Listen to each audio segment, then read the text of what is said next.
Hey everybody, Robert here with RNG Garage. Working on the video for the Plymouth. We're gonna try to get this unstuck. Not looking good so far, but you know, we'll keep trying. But I remembered a while back that we went to a junkyard that had a bunch of Tri-5 parts and a couple of Tri-5s there. And you know, I took some footage of it, but it wasn't like a walk around for a video. It was just kind of for me. But it shows some good stuff there, so I figured I'd just throw it in there since we didn't get a video out this week, and because we were out of town all weekend, so we didn't record nothing. And I do a little something in at the end. We're gonna try different, you know, a little you know, show and tell. So check that out. Yeah, stick around to the end. It's only a couple minutes, so tell me what you think. If you want to see a little more of that, or you know, tell me just to get back to work. All right, so, you know, enjoy the video, and, you know, we'll get back to work on this.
figured we'd try something new here.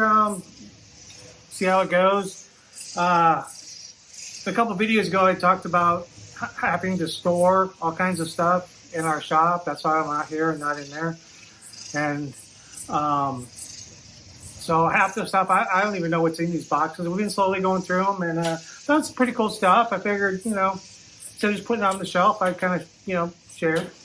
But found this old oil fill bottle. You know, I've seen the ones with the straight, but I haven't seen the angled ones. I mean, I don't know a whole lot about these, and yeah, I don't know. If anybody knows anything about these, you know, shoot me a line down there. You know, smells like oil, but I'd say it's pretty old. I mean, I don't see any markings on it. Seems to be a red, 2 red stripes right here, real faintly, and just a patent number on the bottom. But pretty cool.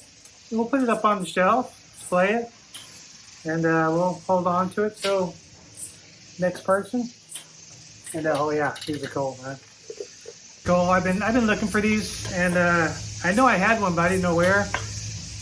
Yeah, drive-in movie. Got the knob on there, cord still on there. It's like someone drove off with it in the car. I wonder how many windows have got shattered from these being in the window, people driving off in the middle of 1 in the morning. But Gay 90 Drive-In Theater. And I looked it up, there's a picture. And it's from Del Rio, Texas. So yeah, pretty cool, man. Things like this bring, I mean, remember back in the day, you're at the drive-in movie, and you know, show starts in 5 minutes, 4 minutes. You know, watch the cartoons, shows playing, intermission, run up there and get a bunch of snacks. Yeah, good times, man. But yeah, tell me what you think. You know, if you want, you know, once in a while, not every video, but you know, occasionally if I find something cool, you know, we'll share it. And so if you want to see some of the stuff, let me know. If not, then, you know, get back to work. But anyways, pretty cool. I appreciate everybody watching. And I particularly appreciate everybody subscribing. And yeah, we'll catch you on the next video. Thanks.